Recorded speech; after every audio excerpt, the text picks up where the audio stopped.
Hoje a gente vai fundo em um dos poemas mais potentes da língua portuguesa, Xigubu, do moçambicano José Craveirinha. Essa é a história de uma dança que vira um verdadeiro ato de desafio. Se preparem porque a terra vai tremer. Pois é, o poema já começa assim, com um chamado. Isso não é só um anúncio, não, é uma convocação.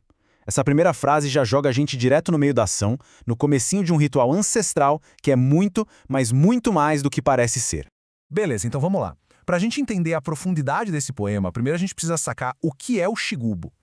Porque não é só uma dança, sabe? É o coração pulsando da história toda. Olha só, como a gente vê aqui, o Xigubu é uma dança de guerreiros, e isso é fundamental. Cada passo, cada batida forte no chão carrega o peso da história, da luta, da identidade do povo chope. Não é uma apresentaçãozinha para divertir, é uma manifestação de força, de verdade.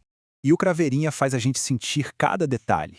É uma experiência que mexe com todos os sentidos. A gente quase consegue ver os guerreiros com as peles de animais, sentir o chão vibrando com a força dos pés, ouvir o som dos tambores, dos chifres. O suor se misturando com a poeira cria uma imagem super forte, visceral mesmo, de esforço e tradição. Agora vem o pulo do gato. Toda essa expressão cultural, essa intensidade toda, não acontece num lugar qualquer. Tem uma plateia assistindo. E a presença dessa plateia, como a gente vai ver, muda absolutamente tudo. É aqui que mora o grande conflito. A dança, que é um ritual sagrado, uma expressão de poder, está sendo executada para os colonizadores. E para eles, aquilo é só um show exótico, mais um item na lista de passeios turísticos. Essa dinâmica de poder é a chave para entender o poema inteiro. E esse quadro aqui mostra perfeitamente essa desconexão. De um lado, para os dançarinos, tem memória, tem ritual, tem dor e orgulho. Do outro lado, para os espectadores, é só exotismo, entretenimento primitivo.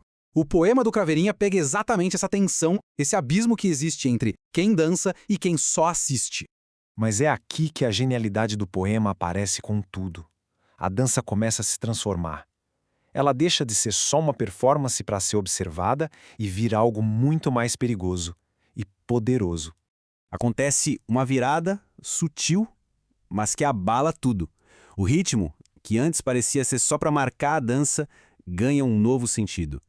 O Craveirinha descreve essa mudança como se os próprios tambores ganhassem uma nova voz, uma nova intenção. E a palavra-chave aqui é essa, desforra. Que quer dizer o quê? Vingança, retaliação. De repente, os tambores não estão mais tocando para os turistas. Eles estão tocando um hino de resistência, uma promessa de um acerto de contas, que só quem é de dentro consegue ouvir.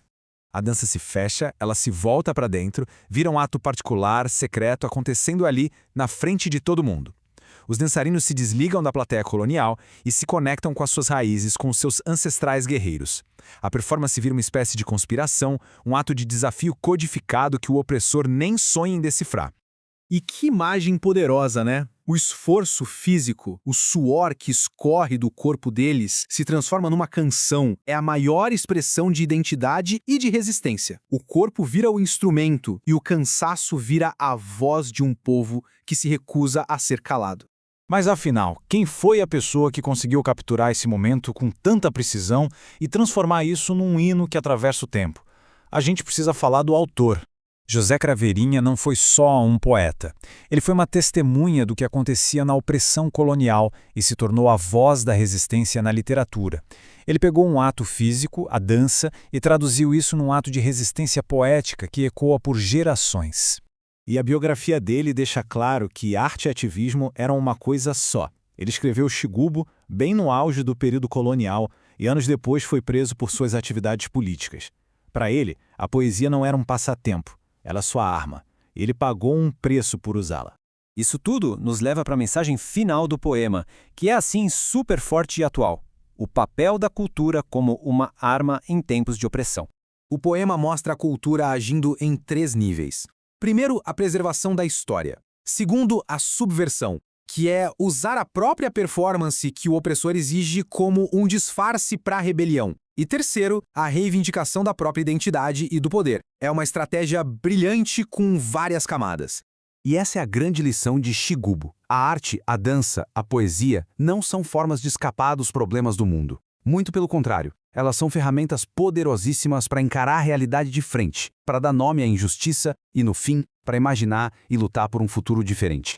Isso tudo deixa a gente com uma reflexão final. O poema do Craveirinha descreve uma cena lá de Moçambique colonial, mas a mensagem dele é universal e super atual. Fica a pergunta: hoje, no nosso mundo, quais são as nossas danças de resistência? De que formas a cultura age para desafiar, para subverter e para reivindicar poder? É algo que, com certeza, vale a pena pensar.